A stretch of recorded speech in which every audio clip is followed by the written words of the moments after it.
A gente tem agora o painel Ciência Plurilingüe, o português e o espanhol na ciência. Eu já convido para quem estiver nos acompanhando pelo YouTube, você pode mandar perguntas, questões que, se der tempo, vão ser respondidas aqui, ou pode anotar também o nosso e-mail, a nossa equipe enviará as respostas assim que possível. Línguas@oei.int. Línguas@oei.int. Bom, nessa sessão serão apresentados diferentes diagnósticos sobre a situação do português e do espanhol como línguas da ciência, a partir das diferentes dos participantes, fixando desafios e oportunidades para as comunidades científicas e nacionais de ambas as línguas. Bom, como coordenador desse próximo painel, eu convido Gilvan Miller de Oliveira, da Universidade Federal de Santa Catarina, que vai estar aqui, acompanhado de Rainer Henrique Hamel, da Universidade Autônoma Metropolitana Iztapalapa do México. Virtualmente teremos a companhia de José Paulo Esperança, da Fundação para a Ciência e a Tecnologia de Portugal. Aqui presencialmente, Margarita Correia, da Universidade de Lisboa, Portugal. E virtualmente também teremos Elea Jiménez Toledo, do Conselho Superior de Investigação Científica da Espanha. Ela também fará a participação virtualmente. Já vou passar, então, assim que todos se acomodarem, a palavra ao coordenador desse painel, que é o professor Gilvan.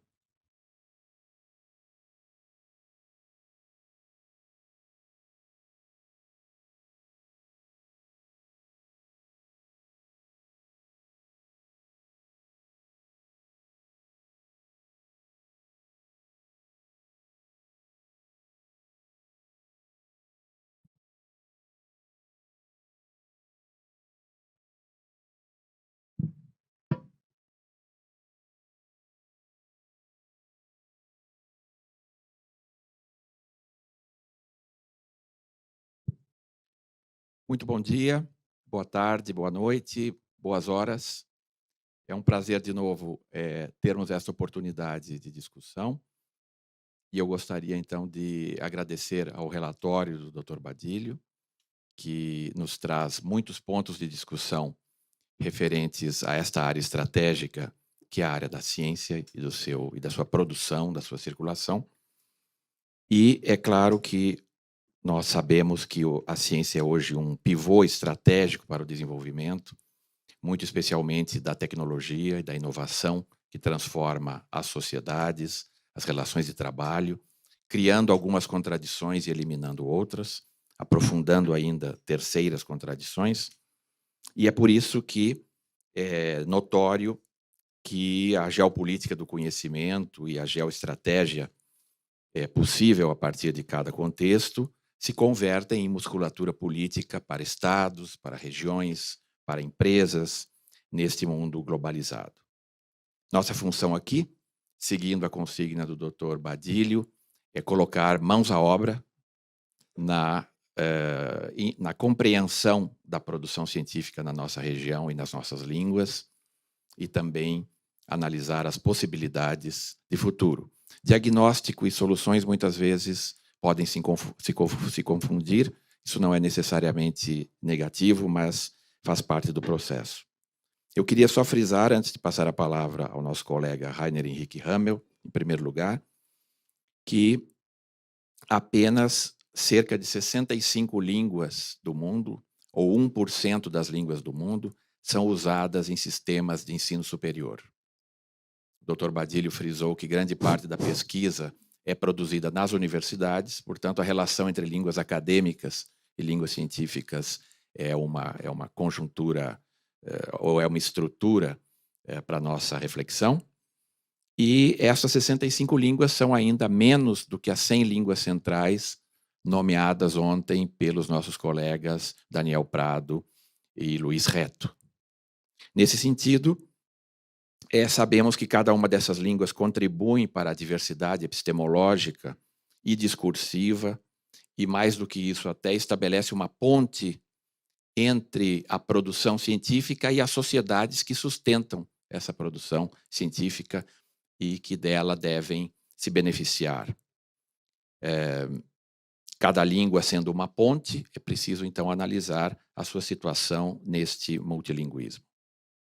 Nestes últimos tempos, temos observado várias iniciativas para ampliar o multilinguismo do ensino superior. Isso tem relação com a inclusão de novas populações estudantis e docentes na universidade. Isso tem relação com a descolonização. Isso tem relação com a equipagem e preparação de novas línguas para a ocupação de âmbitos em que até o momento elas não podiam estar, por exemplo, porque não tinham sistemas de escrita. Mas, ao mesmo tempo, como o Dr. Badilho frisa, vemos um desenvolvimento na direção contrária, um desenvolvimento em direção ao monolinguismo, apoiado naquilo que tem sido chamado de epistemologias de mercado. Então, a nossa questão é exatamente trazer a discussão um pouco mais próximo para a questão das línguas e pensar como o português e o espanhol se situam nesse complexo, que sociologia podemos propor para a compreensão do atual momento histórico e, a partir daí, discutir as recomendações que cada um dos especialistas aqui aportará para a situação. Vou lembrar ainda que multilinguismo não é, como mostram muitos estudos contemporâneos, apenas a soma ou justaposição de línguas bem separadas, mas, muito mais do que isso, a concomitância de vários fenômenos ligados ao uso das línguas. E, portanto, é um conceito estratégico para nossa reflexão, o conceito de repertório linguístico, e, assim, este repertório do português e do espanhol, do bilinguismo e da intercompreensão, entra em cheio para uma reflexão mais pormenorizada sobre a presença do português e do espanhol na ciência. Então, teremos a contribuição dos colegas, 2 presencialmente e 2 virtualmente, e teremos oportunidade depois, caso o tempo permita, exatamente, de um debate. Então, peço aos participantes na internet e aos participantes aqui presencialmente que já preparem as suas perguntas para o período imediatamente em seguida. Dito isso, eu passo, então, imediatamente a palavra ao professor Rainer Henrique Hammel, que de longa data tem se confrontado e pesquisado a questão das línguas da ciência. Professor Rainer. Oi, bom dia. Eu fico muito feliz de estar de novo aqui no Brasil. Grande fã do Brasil, das universidades brasileiras. E sempre teve convites muito generosos. Nesse sentido, eu agradeço o convite da OAI, neste caso. Estou lembrando que há quase 2 anos, em março de 2020, esteve a última vez no Brasil, no congresso em São Carlos, e foi um momento que tudo fechou, né? Ainda consegui voltar para México, e de lá passaram quase 2 anos para a gente voltar para o Brasil. 30 anos anteriores nunca aconteceu isso. Estava várias vezes por ano aqui no Brasil, trabalhando com colegas de aqui. Mas como eu analiso aqui que o espanhol ficou língua minoritária, eu apoio sempre as línguas minoritárias, vou falar em espanhol, ¿no? Porque sempre apoio as línguas minoritárias e tenho a impressão que a grandeza de Brasil está opacando un poco el español, lo que le hace muy bien al español, ¿no? Ahí no veo ningún problema. Bien, pues escuchamos este informe sumamente interesante. Esse relatório muito interessante de Ángel Pardilho. Vários de nós tivemos a oportunidade de conhecê-lo o ano passado, também sua apresentação, mas esse relatório foram colocadas as coisas de boa maneira. Existe uma organização própria que vai confluir com muito dos que estamos fazendo pesquisas em diferentes áreas do conhecimento. Então, isso fica claro. É um tema muito complexo, como as línguas e as ciências, que não pode ser tratado desde do âmbito de uma disciplina. Precisamos de uma parceria entre países e instituições, também entre diferentes disciplinas, porque nós também Isso se fala, mas não é fácil conseguir isso e ter sucesso. Então, vou falar rapidamente de um tema, porque temos pouco tempo, e rapidamente vou mencionar outro e salientar o que Ángel Badillo já falou desde a perspectiva das instituições e também incluindo também a educação superior. E desde as políticas locais que podemos desenvolver nas universidades, regiões e, lógico, também em outros níveis, como os estados. Existe um controle remoto? Bueno, Sim, la aqui está. situación Então, a actual está situação muy atual clara. está muito clara. Estamos num momento histórico onde são tomadas decisões fundamentais no mundo. Então, quer dizer que passamos de um modelo multilingüe que nos últimos 200 anos ficou parado e passamos a um modelo monolingüe, eliminamos esse quadro dos grandes filósofos, Descartes e Leibniz. Talvez Locke fica só com inglês, ou talvez podemos fazer outra coisa.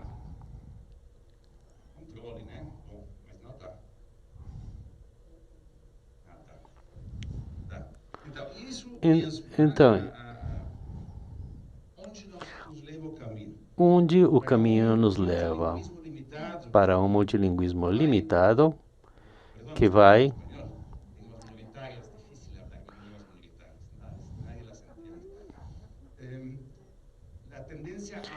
a tendência a um modelo monolítico, um monolinguismo inglês, ou, ao contrário, abrir ou reabrir uma grande tendência histórica para uma solução pluralista que leva a modelos plurilingües, um termo que na América Latina utilizamos cada vez mais, em termos de uma orientação linguística ideológica. Plurilinguismo, para muitos de nós, é uma aceitação da diversidade como um enriquecimento da sociedade, não como sendo uma diversidade, sendo um problema que tem que ser atacado. É um princípio que é muito importante. Se não mudarmos as nossas sociedades dentro dessa visão pluricultural e plurilingüe, será muito difícil implementar programas que aqui justamente nos propomos. Então, isso é muito importante, é uma questão que deve ser considerada dentro de todas as universidades e outras instituições acadêmicas, e também os acadêmicos, que nas políticas de linguagem educacionais temos que considerar as ideologias e as orientações e também trabalhar nelas para poder conseguir ou atingir uma mudança. Então, para nós que trabalhamos desde a sociolinguística em políticas de linguagem há muito tempo, percebemos que existia uma resistência e um avanço importante para o inglês como uma língua hegemônica e tradicional nas ciências e em outros campos de comunicação que não poderíamos explicar desde os nossos instrumentos sociolinguísticos gerais. E é por isso que tínhamos que perceber qual que eram os fatores que levam a essa expansão do inglês, que é, obviamente, o papel que hoje tem o mundo anglo-saxão. Existe um grande livro clássico que fala o imperialismo linguístico. Tem gente que não gosta da palavra imperialismo, mas negar que existe o imperialismo talvez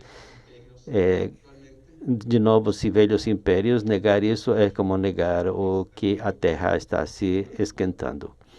Isso não podemos ficar cegos a esses fatores mundiais. Então, percebemos que um dos elementos que foi mencionado por Ángel Badillo são os sistemas de avaliação, que são produtos de uma transformação das ciências, da organização das ciências da educação superior nos últimos 40 anos. Alguns falam de modelo neoliberal que temos da administração econômica, empresas, é imposto no sistema educacional e também de fazer ciência. Então, é uma das grandes questões aqui, se a América Latina ou nas outras partes do mundo queremos que a ciência seja um grande negócio para poucas empresas, ou a educação superior seja um grande negócio para as grandes empresas, ou que a educação, igual que a saúde, não esteja organizada, baseada em critérios de ganhos econômicos. É isso. É fundamental. Então, rapidamente vou mencionar. Então, foram criados a hierarquização de pesquisadores, de revistas. Já falamos do fator de impacto, como foi definido por Jim Halfel, que foi fundador da Estudos Modernos. Também temos o fator Hirsch, que é uma ampliação do fator de impacto da vida dos acadêmicos, mas que em última instância é baseado nas citações. Quanto mais citações tenhamos dos seus artigos, mais será ou mais vai valer seu artigo científico. E isso é um ponto fantástico. Podemos avaliar artigos científicos sem ler eles. Isso é maravilhoso. Uma máquina pode fazer isso. Pode ser feito por um aplicativo da internet. Não temos que ler para saber se um artigo é bom ou ruim. Temos que ler com um aparelho. Então, esse sistema que está em mãos de duas grandes instituições de capital privado, não falo de instituições públicas, estou falando do Web of Science, e outro recente que é o Scopus, de grandes empresas de publicações científicas, a maior. E essas duas empresas definem hoje o destino da pesquisa e também definem a sorte de nós como pesquisadores, se eles vão nos contratar, se vamos ascender na escala e se vão nos fornecer incentivos, que é um eufemismo para nos submetermos a um regime muito autoritário de produtividade. Isso já está atrás de tudo isso. E se não concordamos, igual que as grandes empresas qualificadoras, Intel, Food Standard,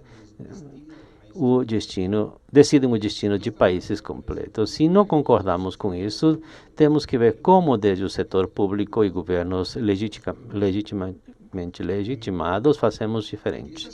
Então, é porque essas hierarquizações estabelecem a inclusão e exclusão de pesquisadores, a inclusão e exclusão de revistas, a inclusão e exclusão de línguas. E isso é fundamental. Todo esse sistema vai levar a grandes perversões do campo científico, porque tudo isso está muito distorcido. Temos que considerar sempre que os números elevados de inglês apresentam um pequeno número de revistas escolhidas e indexadas, por exemplo, the Web of Science. 3.000 em uma, 6.000 em outra, 8.000. Existem muitas publicações e muitas revistas no mundo que têm outro tipo de estrutura. Amanhã vamos apresentar mais números com a Bell Packer e números da América Latina que vão nos mostrar outra situação. Então, um dos efeitos desse sistema é justamente que separa a ciência da sociedade, é a separação da ciência e a sociedade, porque nós como pesquisadores somos levados a uma produtividade formal, juntar pontos, fazer mais publicações de uma ideia, não fazer só uma ideia, mas 5 artigos, então é como se fosse uma rodada de autores e não nos ocupar da sociedade ao qual nós nos devemos. Então, aqui o importante dessa reunião é a certidão de participação. Aqui levamos aqui as nossas instituições, estou comprovando, sim, o sistema de que nós estivemos lá na CILP 2022 e, por favor, coloque aí minha pontuação, a pontuação dentro da minha conta bancária, da que falou Freire. Então, temos que ver se temos um impacto científico em disciplinas teóricas, históricas e o impacto social, onde isso claramente é visível, ou se queremos continuar com um sistema que vai nos desvirtuar, nos vai obrigar a nos orientar a uma produtividade que pode ser útil ou não útil. Então, não vamos falar do exemplo do coronavírus, onde temos essas duas estruturas, porque o impacto científico, como está definido hoje, não é o impacto na sociedade, mas nas citas que você tem nos seus artigos. Nas citações, perdão, dos artigos. Então, vou chegar aqui no final. Quais são as consequências desse sistema de avaliação para as políticas linguísticas? E isso já foi falado. Isso está... Vou concluir, sim. Ele me conhece, eu não solto o microfone. Bom, tudo bem. Enquanto nós vamos superar o sistema de avaliações acadêmicas universitárias baseadas nesse sistema, será impossível utilizar o inglês, o espanhol. E isso, os alemães já fizeram um artigo publicado em alemão e inglês, e a versão em inglês tinha 8 vezes mais citações que a versão alemã. Então, isso acontece igual com as nossas línguas. Um dos elementos fundamentais, não o único, justamente para atingir um maior pluralismo linguístico nas ciências, é de que temos que superar essas barreiras. Existe uma rebelião mundial contra o sistema neoliberal e acredito que em poucos anos vamos superar alguns efeitos desse fator de impacto com todas essas declarações. Vamos falar da FOLEC, por exemplo, o Fórum Latino-Americano sobre Avaliação Científica, que amanhã vamos falar. Então, temos que estabelecer critérios diferentes de avaliação acadêmica para avaliar o impacto social e não as citações, e também ter outras formas de ação e interação, e aqui acredito que seja perfeitamente possível essa interação da América Latina baseada nas suas duas línguas principais, sem fechar as portas às línguas indígenas, as línguas, e aqui o Brasil é pioneiro, e fazer parcerias com os científicos para combater os sistemas de avaliação que não favorece as pessoas. Isso eles vão conseguir publicando no inglês, espanhol e português, justamente para se comunicar com a sociedade. Muito obrigado.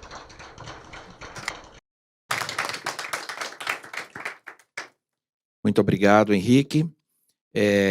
Temos o pedido da doutora Eléa Jiménez Toledo para que ela fale por último, em virtude de um arranjo que está fazendo nesse momento. Então, eu passaria a palavra, espero que o nosso companheiro José Paulo Esperança esteja online. José Paulo Esperança, da Fundação para a Ciência e Tecnologia de Portugal, então, tem a palavra para a sua contribuição. Como nós temos uma pessoa faltando no painel, temos uma tolerância um pouquinho maior para o tempo também de contribuição. Muito obrigado. Não sei se me estão a ouvir em boas condições. Muito boas condições. Excelente, obrigado. Bom, eu gostaria de começar por saudar a OEI e todos os organizadores deste evento e o convite em participar neste painel. Saudar naturalmente o moderador e o professor Gildan e os colegas do painel, que ouvi com muito interesse e com muita sintonia relativamente àquilo que vou referir de seguida, e naturalmente também a apresentação do professor Ángel Badilho, que faz uma síntese muito interessante do estado da arte da investigação nas nossas comunidades de línguas portuguesas e espanhola. Obviamente é simpático sempre dizer que o português é a língua dominante, mas não é verdade, não é? E eu diria que são ambas, o que é muito bom nas duas línguas é a intercompreensão, e a forma como nós podemos explorar isso no domínio da ciência é de facto um dos grandes desafios relativamente aos quais eu gostaria de deixar alguma reflexão. E eu começaria precisamente por referir que o inglês é por vezes designado como a língua tiranossaura. É uma designação que da autoria de Swales, de um investigador que estudou, digamos, o predomínio do inglês, particularmente no campo da ciência, e isso é uma realidade com que nos confrontamos muito claramente. Isso foi muito bem explicado em torno do domínio do domínio, claro, do inglês como língua de comunicação em ciência, onde, se sejamos realistas, há algum progresso nesse sentido, porque se o tivéssemos que fazer em latim, o desafio seria com certeza muito mais exigente. De qualquer das formas, a grande preocupação que nós temos é de facto de permitir e de criar condições para que a comunicação em ciência nas nossas comunidades se desenvolva, e devo dizer que a dificuldade não é apenas, e a intercompreensão aqui é um problema que por vezes dentro de cada idioma também se faz sentir. Efetivamente, no âmbito da ciência nós temos muito mais expressões de difícil intercompreensão, por exemplo, entre Portugal e o Brasil, ou presumo que o mesmo possa acontecer nos países de língua espanhola, e, portanto, a cooperação é absolutamente fundamental.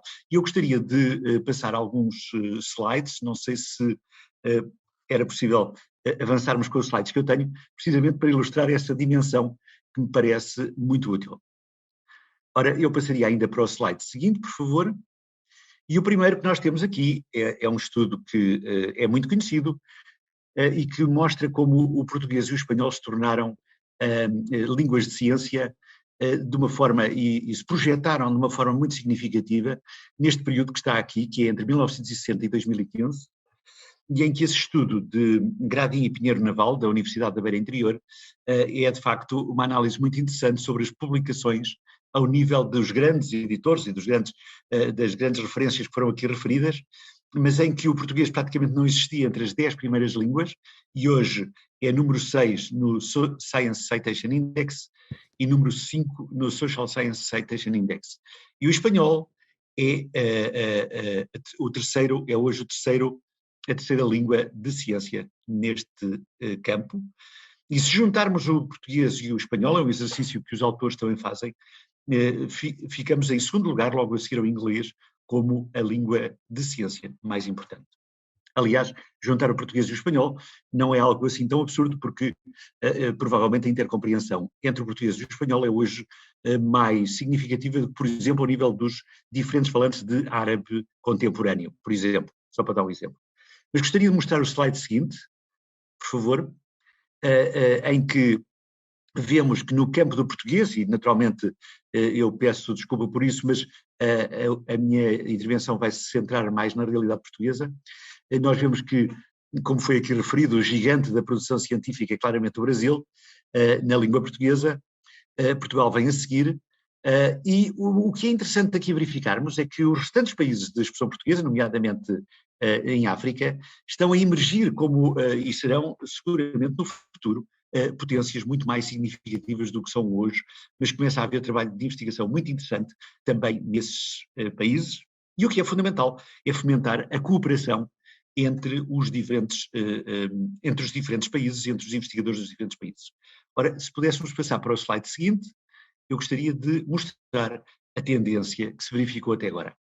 E há aqui um dado muito interessante. Portanto, o que nós temos aí é uma análise, uma contabilização dos números de das publicações, em que investigadores portugueses trabalham com investigadores de outros países, e comparamos neste caso o ano 2000 com o ano 2020. E é fácil verificar que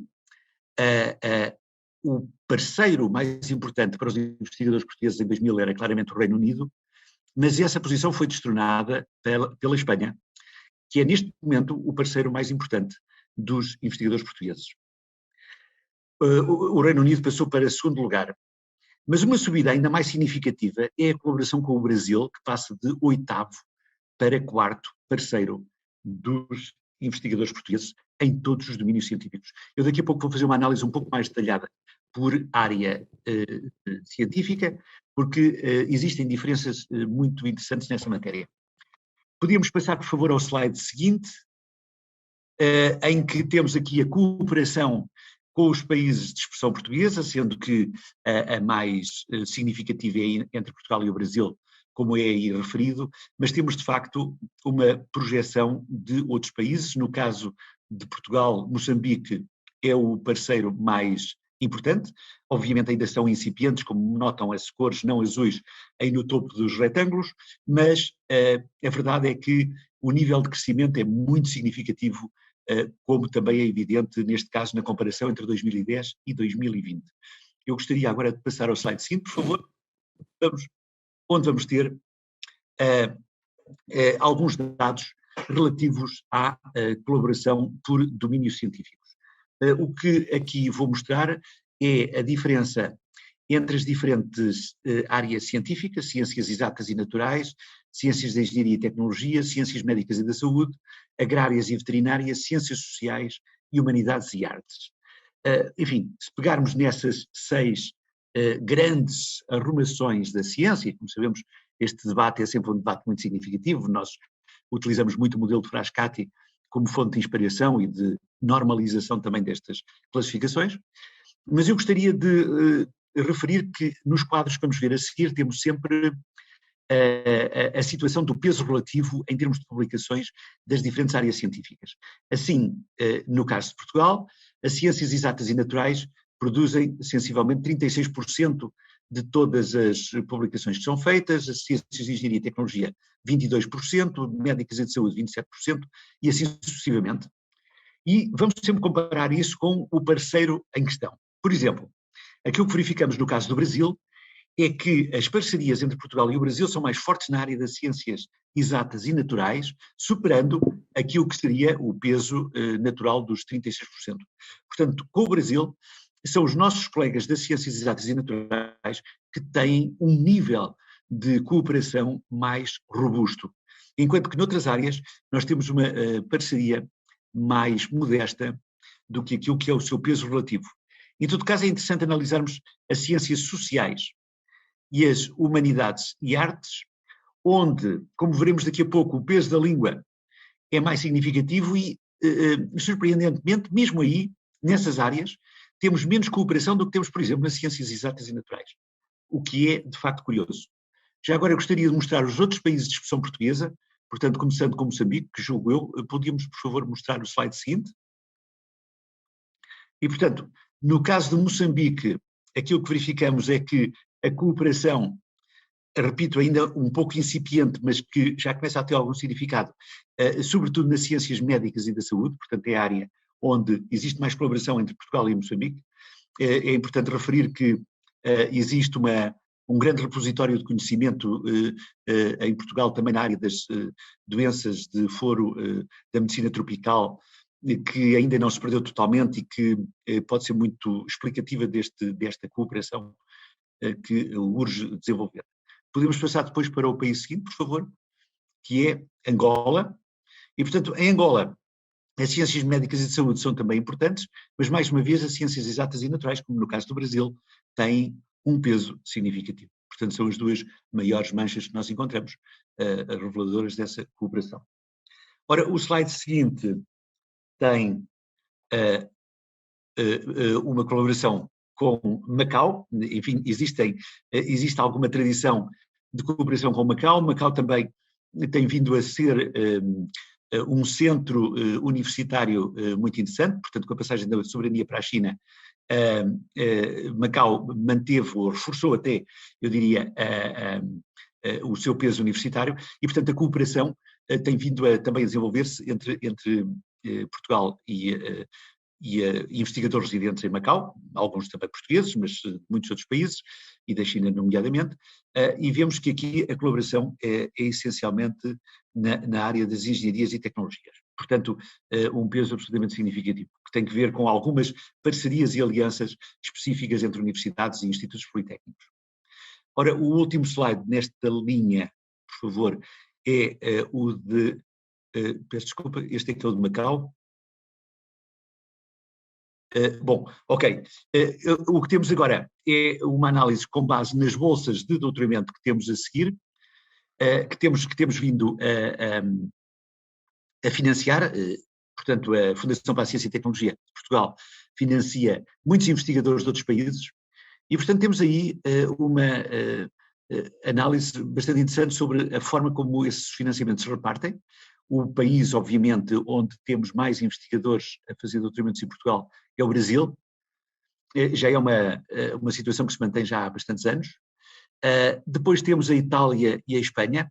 Aliás, a cooperação com a Espanha é muito interessante e a Espanha também destronou o Reino Unido nesta parceria e muitos dos portugueses que fazem investigações fora de Portugal fazem-no em universidades espanholas, repito, mais do que com universidades do Reino Unido, costumava ser a tradição.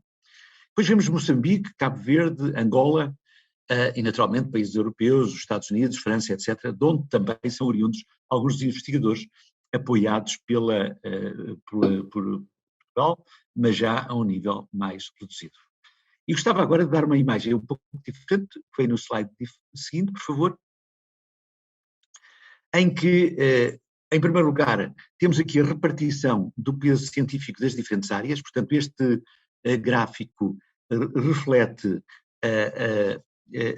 as tabelas que tínhamos visto anteriormente, onde estava sempre os dados das portugueses, mas é muito interessante verificar que as ciências exatas e naturais têm um peso ligeiramente maior do que depois as ciências médicas e de saúde e as ciências de engenharia e tecnologia.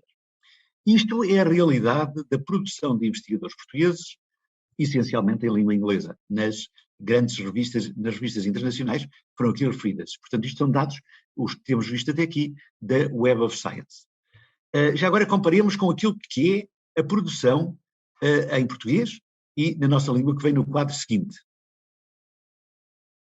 E, portanto, aqui vemos que, se pegarmos nas revistas publicadas em Portugal, a repartição distribui-se de forma absolutamente diferente daquela que é a produção em inglês. Ou seja, o que nós podemos concluir daqui é que há domínios científicos onde a publicação científica se faz quase exclusivamente em língua inglesa, enquanto que há outros onde o peso das nossas línguas, da língua portuguesa, ainda tem um significado bastante vasto.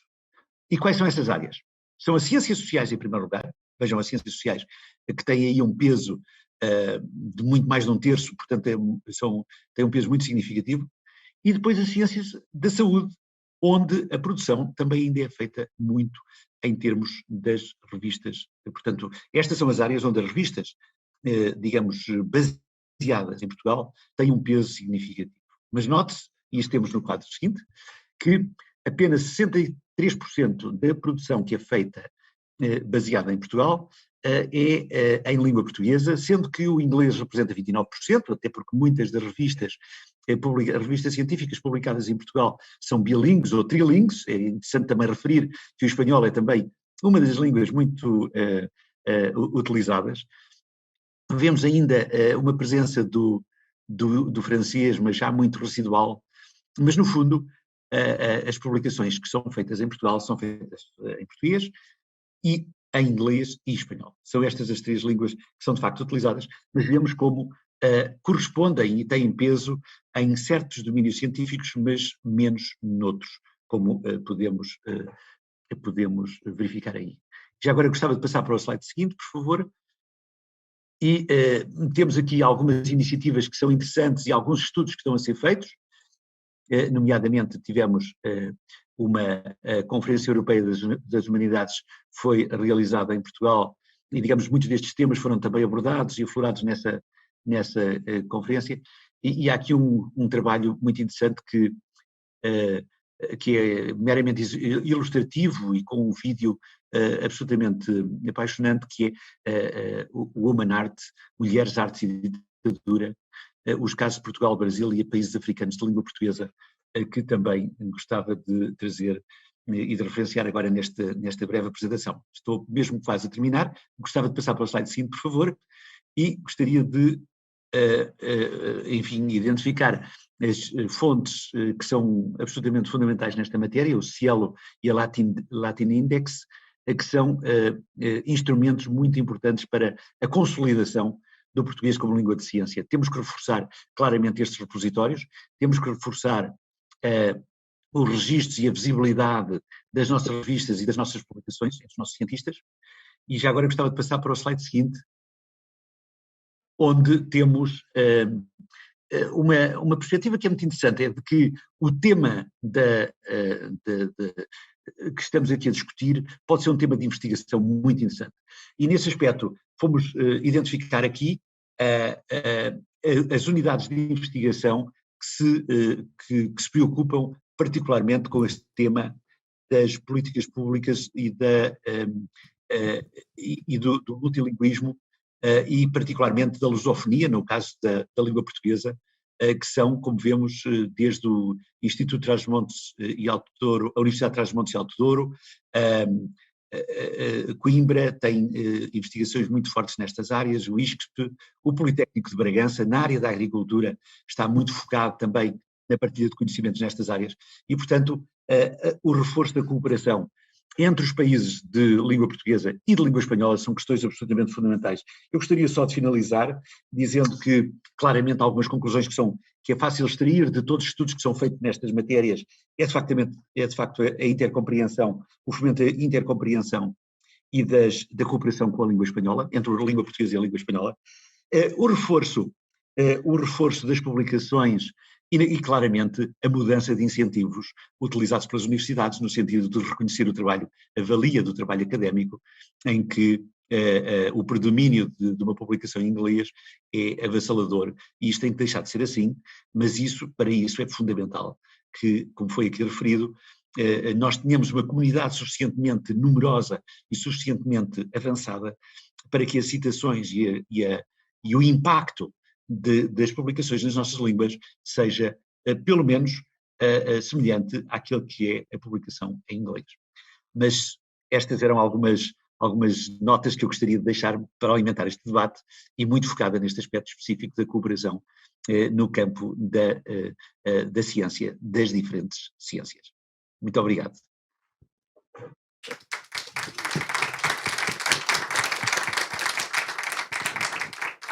Muito obrigado, Dr. José Paulo Esperança, falando diretamente de Portugal. Eu passo a palavra, então, à nossa colega Margarita Correia para a sua contribuição. Buen día a todos. Y ahora voy a hacer lo que yo quería hacer ayer, que es saludar hasta a los... Fazer ontem é falar e saudar os hispanofalantes. Eu também me incluo entre os falantes de língua espanhola e perfeito, eu estou aqui, os de língua espanhola aqui estão numa posição minoritária, mas sempre estão em posição maioritária, então ok, eu me solidarizo muito com o fato de que os espanhóis hoje sejam, os de língua espanhola hoje sejam minoria. Então eu vou guardar uma lágrima aqui para depois, ok? Por causa disso. Agora eu vou falar em português. Agora o convite para estar aqui. Eu não sou investigadora no estudo da ciência, não é? Portanto, eu não faço, a minha investigação não tem a ver com a ciência, eu sou linguista, não é? Por força das circunstâncias, estive 22 anos na direção de centros de investigação em linguística, não é? Em Portugal, e também, e depois por força das circunstâncias, porque a nossa vida felizmente tem muitos acasos, comecei a colaborar sistematicamente com o ILP na questão da difusão do português e, como eu disse ontem, um dos aspectos que tem sido sempre tocado nos planos de ação da Conferência Mundial sobre o Português no Sistema... Não, Conferência Internacional sobre a Situação do Português no Sistema Mundial, é que até não é possível fazer uma sigla para uma coisa destas, não é? Pronto. E então, o nosso... pronto, tem sido sempre esta questão da ciência. E também por razões, comecei na investigação em linguística na área do léxico, no léxico num sentido muito lato, e depois também na terminologia, e durante vários anos da minha vida participei ativamente em trabalhos de terminologia, nomeadamente com a União Latina e na rede ibero-americana de terminologia, e na Realiter, que é a rede pan-latina de terminologia, com a qual poderíamos aprender algumas coisas. Bom, então, posto isto, agora hoje não me esqueci de agradecer. Também quero felicitar o relatório do Ángel Badilla, porque nos traz informação recente e muito bem organizada que nos permite refletir sobre a situação das nossas línguas no contexto da ciência, não é? E vou fazer a minha intervenção um pouco pensando no português mais do que no português e no espanhol, e na parte final vou tentar então fazer essa ponte com o espanhol.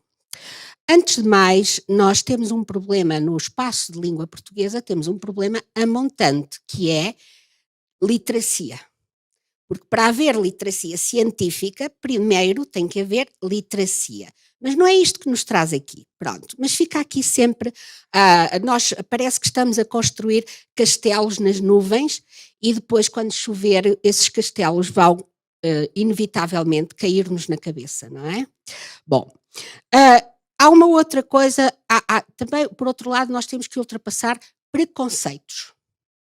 E um dos preconceitos fundamentais, para já, é entre o português e o espanhol, que é, agora bastante menos, felizmente, e como vimos na apresentação anterior, há muita cooperação entre Portugal e Espanha, mas ainda assim há preconceito. Por exemplo, os meus alunos universitários dizem que não compreendem espanhol escrito.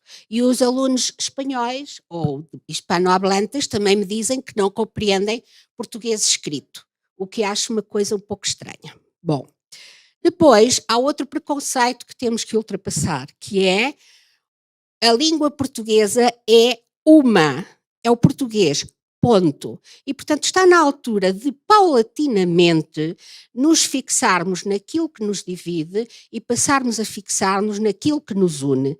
Talvez seja a altura de deixarmos de falar de português europeu, de português do Brasil, de português de Angola. Eu não vejo nenhum anglófono a dizer assim, eu falo inglês da Austrália, eu falo inglês da África do Sul. Nós não ouvimos isto. Não é? Não ouvimos os francófonos a dizer eu falo francês da Suíça.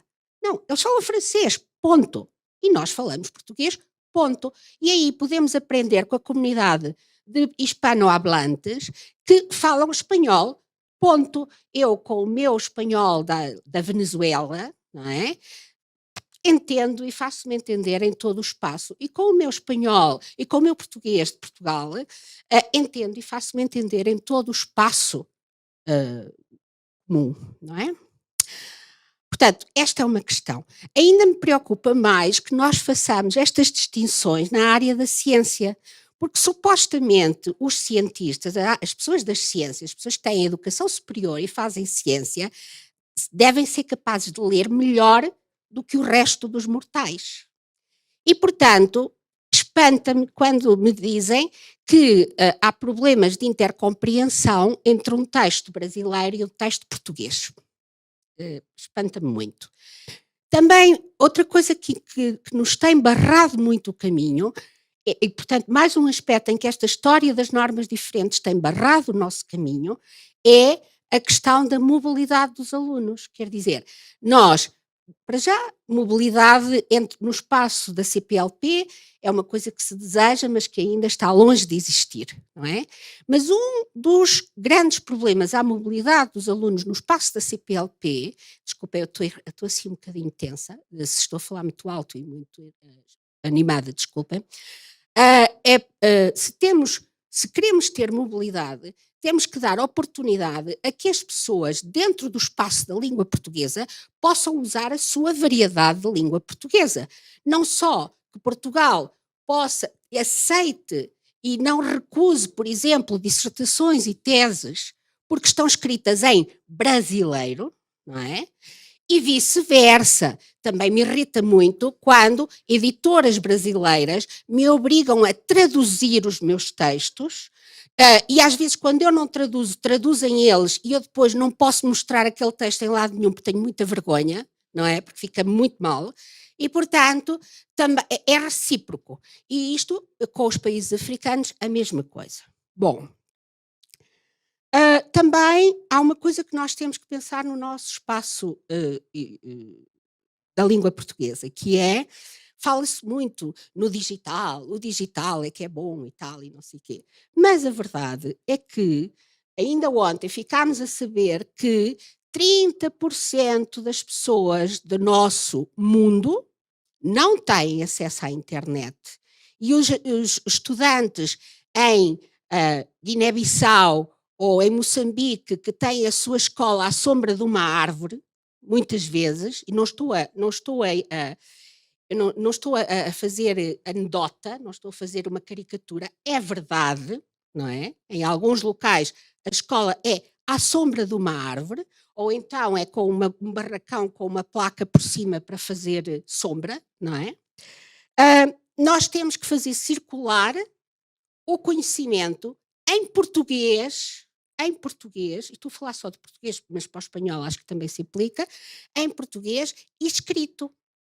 Porque é uma coisa que para mim também é incompreensível que a CPLP ainda não tenha um sistema montado de circulação sem taxas de livros e bens culturais. É uma coisa que eu venho dizendo há muito tempo e enquanto não resolvermos estes problemas de base, falarmos da linguagem da ciência é difícil. Eu vou aqui avançar, porque já tenho quase aqui o choque elétrico. Depois, há uma coisa que nós temos que pensar, que é, nós temos duas línguas, pensando naquele modelo do Swan, que ontem o professor Luís Reto citou e que aparece muitas vezes, as nossas duas línguas são línguas supercentrais. A língua hipercentral é o inglês, não vale a pena nós discutirmos mais sobre isso, e nós temos duas línguas centrais. E, felizmente, houve muitos países cujas línguas de base não eram as nossas, onde se falavam outras línguas antes de terem sido colonizados por Portugal e Espanha, não é? E algumas dessas línguas ainda resistem, e oxalá resistam por muitos anos, mas nós, em relação a esses países, nós funcionamos como, as nossas línguas funcionam como veículo do conhecimento científico. As pessoas que vivem nesses países muitas vezes têm dificuldade em saber português, quanto mais saberem inglês. E, portanto, o nosso dever em termos sociais, não é? E em termos de cidadãos do mundo, é dar acesso a essas coisas. Por exemplo, no caso de Portugal, o Brasil nesse aspecto tem muita tradução para português, de ciência, mas no caso português, nós neste momento ninguém traduz ciência para português, porque nós os portugueses, desculpem, somos poliglotas, inteligentes e falamos todos muito bem inglês. Portanto, não precisamos de ter tradução, porque todos nós lemos em inglês, tá? Desculpem o meu tom um bocadinho de comício político, mas pronto, é o meu estilo. Uma das coisas que também temos que pensar é que temos que estabelecer pontes entre os cientistas e as nossas sociedades. As nossas sociedades pagam o nosso trabalho através dos seus impostos e muitas vezes nós não estamos nem aí, não estamos nem preocupados em tentar explicar aquilo que andamos a fazer, não é? E pelo qual somos pagos mal, mas ainda assim muito acima da maioria das pessoas. Só queria dizer, estava o professor Esperança, referiu, e eu concordo plenamente, que temos que valorizar o Latindex e o Cielo. Então eu gostaria muito que em Portugal o Latindex e o Cielo passassem a ser reconhecidos como lugares, portanto, as revistas que estão no Cielo e o índice Latindex passasse a ser contado quando fazem as nossas avaliações de publicações, porque até agora não são contados e, portanto, não vale a pena estarmos a alimentar uma coisa que não nos serve para muito, não é? Temos que apoiar, isso era uma das coisas que eu trazia aqui, temos que continuar a apoiar a realização de eventos e a publicação de publicações científicas em português e em espanhol, em que as duas línguas sejam língua de publicação. E eu acho que se juntarmos o inglês, é uma maneira de nos servirmos do inglês para dar visibilidade às nossas revistas. Só vou acabar com uma ideia que é: o caminho não é contra ninguém. Fazer a nossa vida contra alguém, nós fazemos isto quando estamos mal, quando estamos deprimidos, quando estamos a passar maus momentos na nossa vida, e há outras pessoas que fazem por outras razões, mas que esta coisa de estarmos sempre contra o inglês, eu acho que não é saudável. Nós temos é que saber usar o inglês. É muito importante que nós publiquemos em inglês para divulgar a ciência que fazemos também em português e em espanhol. O caminho, portanto, não é contra, mas sim a favor. E, portanto, nós temos que valorizar as nossas línguas, mas temos que perder um pouco a vergonha de aparecer. Eu digo isto porque como comecei a minha carreira nos anos 80, o mundo científico mudou muito, não é? E, por exemplo, uma das coisas para mim era, eu tinha vergonha de ir publicar em revistas em inglês porque achava que a minha investigação não era suficientemente boa. E isto é uma coisa que nós temos que ultrapassar também. E também, quer dizer, no fundo, nós, se não podes vencê-los, junta-te a eles. E eu acho que nós temos que saber aproveitar-nos do inglês para promover as nossas línguas. Não sei como, mas temos que pensar nisso. Obrigada.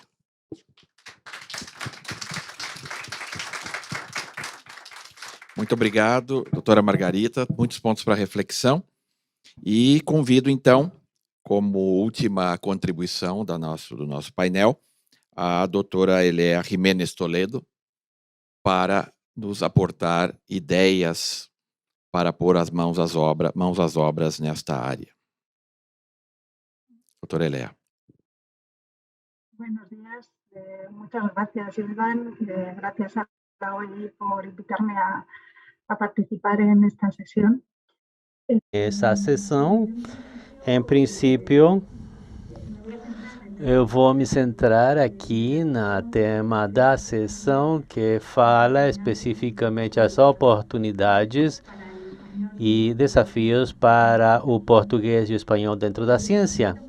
Especificamente vou falar do que estamos realizando dentro da nossa plataforma de ciência, que é um instrumento, uma estrutura onde se faz publicações interdisciplinares para fortalecer o espanhol dentro da comunicação científica, mas na verdade, como sempre, eu gosto de salientar, para trabalhar nesse idioma como é o espanhol, estamos também nos referindo aos outros, porque as ações que vou falar agora podem se aplicar perfeitamente a todas e a qualquer uma das línguas que falamos na nossa região.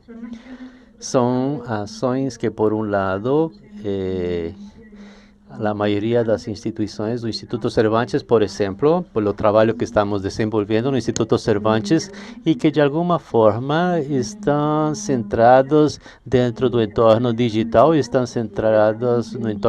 porque já sabemos em várias pesquisas que dizem que realmente a circulação de conhecimentos no entorno científico é cada vez com maior frequência dentro do entorno digital, e por isso que muitos dos nossos esforços para fortalecer as nossas publicações científicas têm que ser feitas no âmbito digital. Então, vou falar em primeiro lugar a um dos eixos de trabalho que acredito que são fundamentais para as nossas línguas, que tem a ver com a terminologia com o estudo da terminologia dos neologismos nas nossas línguas, desses termos, e ver como a terminologia nas nossas línguas tem que ser trabalhada e tem que ser analisada de uma forma novedosa, diferente, de uma forma diferente do que foi trabalhado até agora normalmente.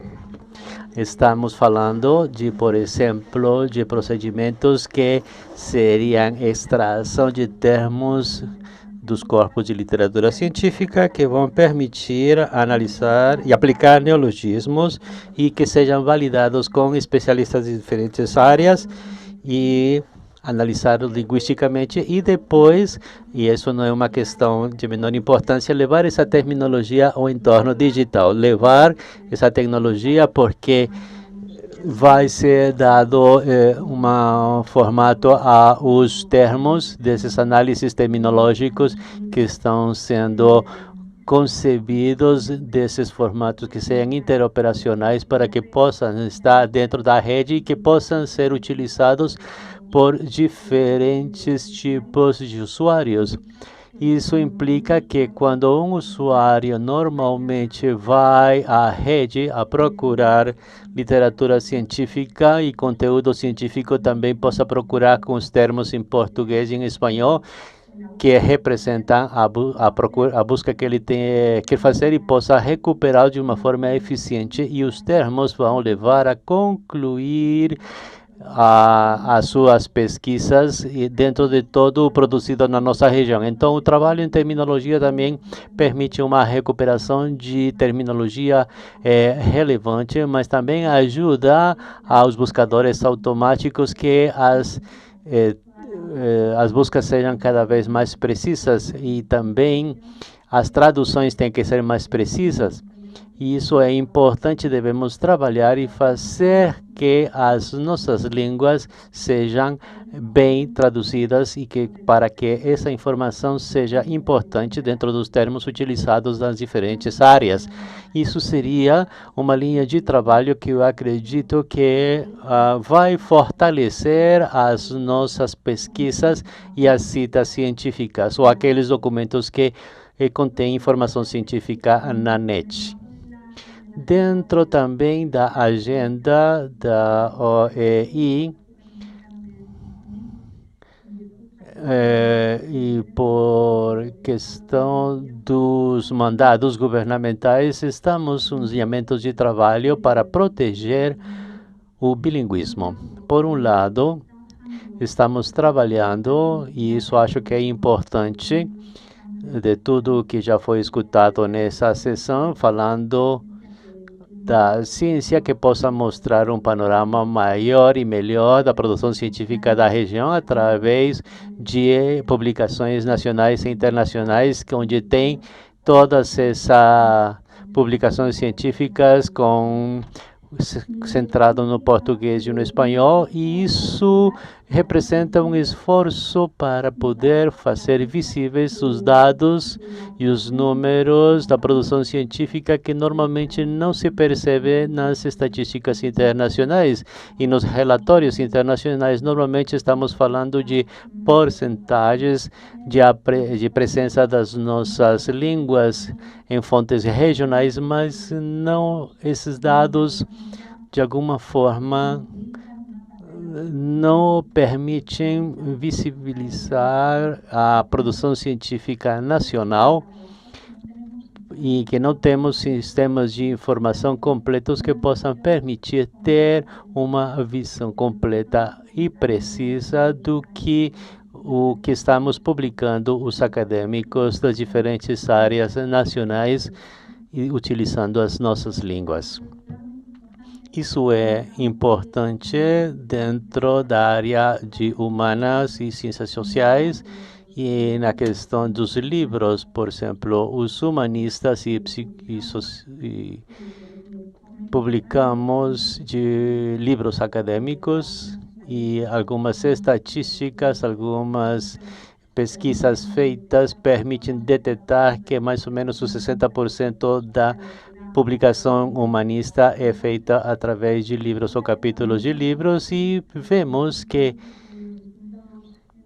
as publicações científicas nos diferentes países da região e também da região global, os livros não aparecem como sendo uma forma de produção científica e realmente temos indústrias editoriais em cada um dos países e temos uma produção acadêmica importante, tão importante que me surpreende que esses números não sejam considerados. E isso está levando a desenvolver a cartografia da região acadêmica ibero-americana, que é um projeto que conta com apoio, como tinha dito, da Secretaria-Geral Ibero-Americana, mas também que conta com o apoio da Associação de Editoriais Universitárias da América Latina e o Caribe. É um projeto que estamos participando, pesquisadores de diferentes países, estamos colaborando com editoriais de diferentes países da região e especialistas, isso está permitindo ter uma análise completa de editoriais que publicam livros acadêmicos, não só universidades, mas aquelas institucionais e também as editoras comerciais. Dessa forma, podemos reconhecer não só as editoras, mas também a produção editorial acadêmica, há quanto tempo está sendo publicados livros dentro de cada região e como podemos chamar a atenção à necessidade de valorizar essa produção editorial. Isso é importante dentro dos exercícios de avaliação, porque temos indústrias de livros que são muito fortes nos nossos países, e isso, refiro-me a livros acadêmicos, é muito forte a edição de livros acadêmicos e não necessariamente tem o reconhecimento adequado nos processos de avaliação científica. E também é importante avançar também nessas pesquisas para ver o prestígio das editoras acadêmicas. Na Espanha já desenvolvemos essa pesquisa, foi feita também no Brasil e na Colômbia, e que de alguma forma vão colocar a importância do livro científico e colocam esses livros dentro da produção científica dos pesquisadores em geral e também, nesse caso, também de humanistas sociais e científicos sociais, e é o que percebemos em todas as reformulações dos modelos de avaliação. No Manifesto ENRES, por exemplo, e que aqui a avaliação científica tem que ser abordada com fontes completas, quer dizer, contemplando a diversidade das práticas e da publicação em diferentes áreas do conhecimento e assim contemplar também o multilinguismo na comunicação científica e de alguma forma para que tudo isso seja feito devem existir ferramentas, deve existir informação, estudos, dados que permitam esse reconhecimento de diferentes tipos de produção científica e que sejam feitos de uma forma adequada.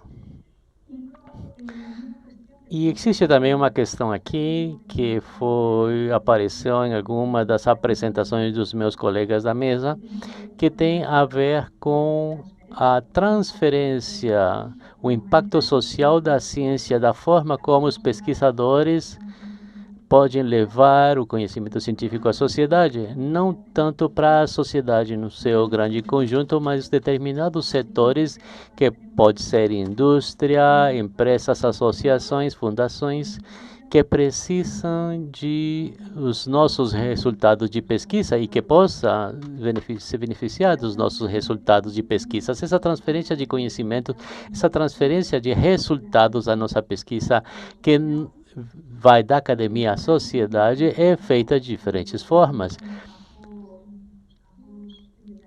incluindo as áreas das ciências tecnológicas. A transferência pode ser feita através de patentes, afiliação de empresas, de outras fórmulas também, mas sabemos que em outros campos essa transferência de informação e esse impacto social é criada de diferentes formas.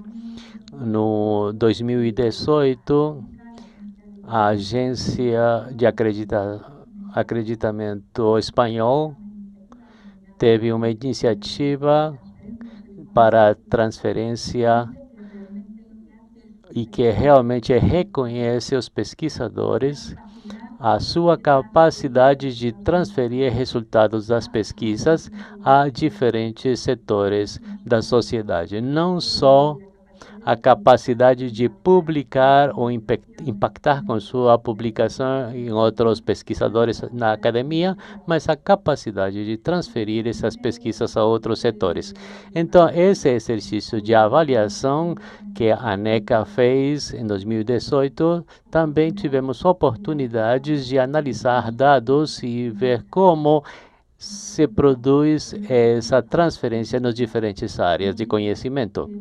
Percebemos também as diferentes áreas de conhecimento que têm diferentes formas de transferir e especialmente temos percebido que nos humanistas e científicos sociais tinha muitas formas de fazer as transferências de resultados de uma pesquisa e de gerar o impacto da sociedade. Mas se é uma contribuição interessante para tudo isso, para trazer aqui nesse fórum, é que a maior parte, estou falando de 98% das contribuições que foram analisadas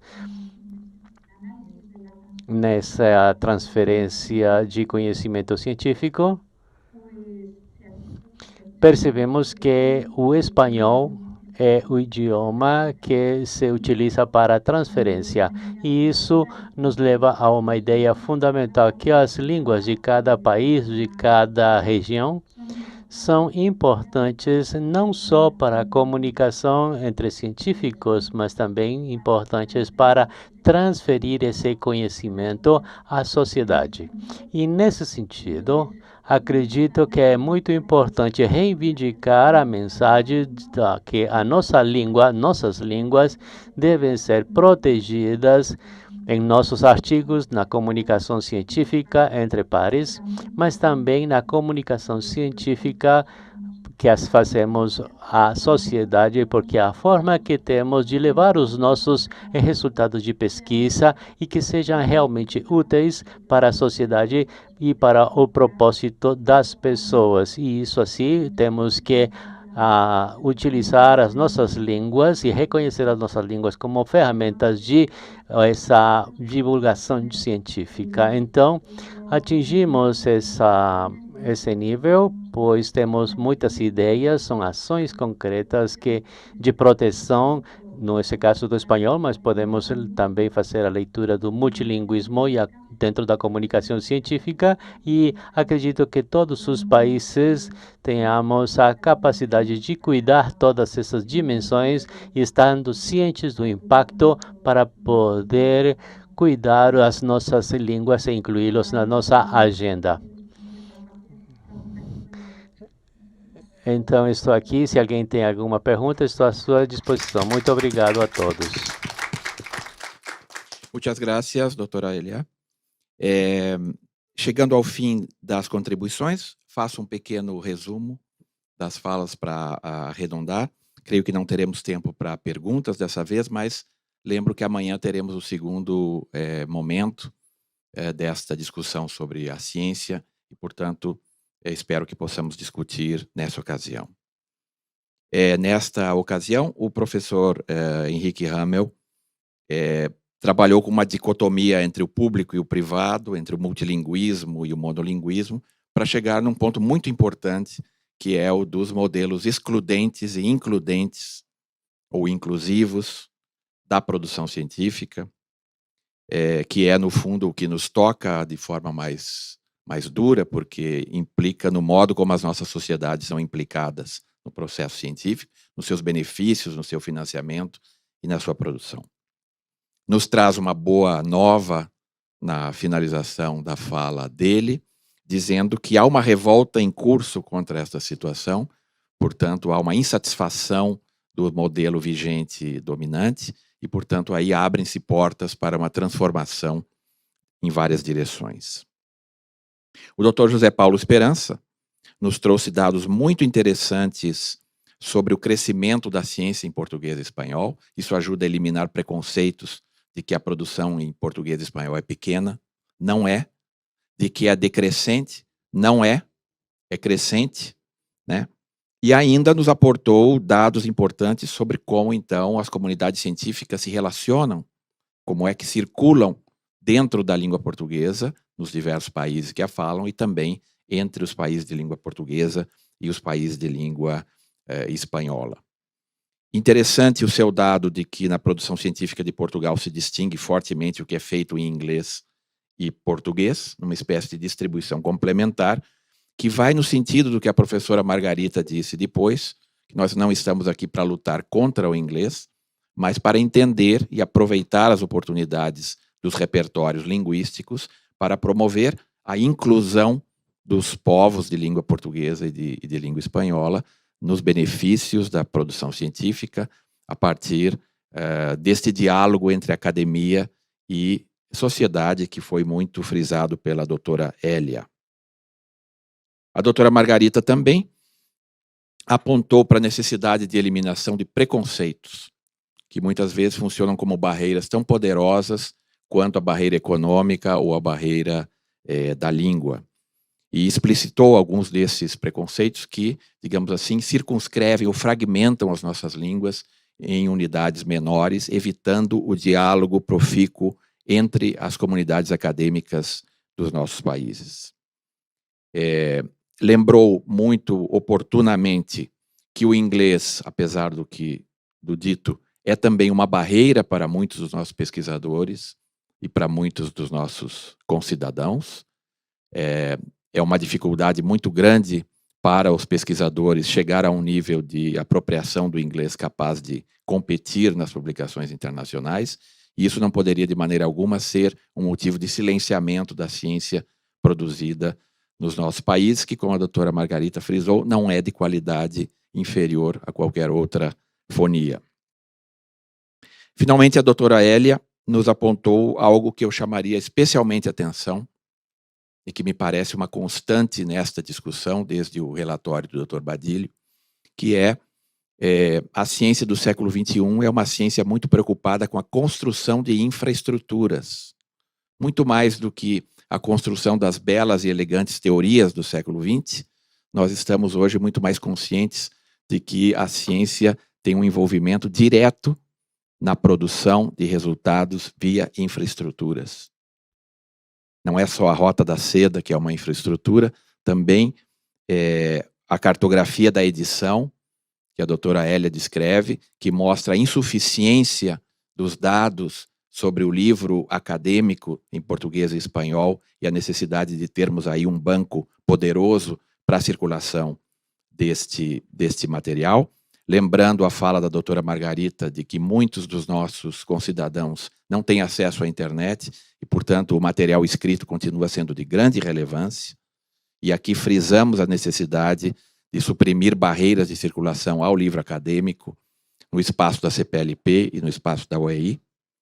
A doutora Hélia ainda trabalhou com um ponto muito específico e que eu tenho visto ser pouco discutido neste âmbito, que é o âmbito da tradução, a necessidade de perceber que a tradução é um elemento fundamental no fazer acadêmico e, portanto, por exemplo, o desenvolvimento de terminologias a partir de extração de dados que possam levar a traduções mais precisas é também uma forma de proteção do multilinguismo. E acho que a finalização da fala da doutora Hélia sintetiza o nosso painel de hoje, a preocupação sobre índices de avaliação da ciência que se preocupem com a transferência de conhecimento para a sociedade e não apenas com índices internos ao funcionamento da academia, os chamados puntitos do Dr. Hamel, né? De modo que nós possamos também perceber as aberturas, as circulações e os diálogos que a comunidade científica em português e espanhol estabelece com as sociedades que as financiam e acolhem.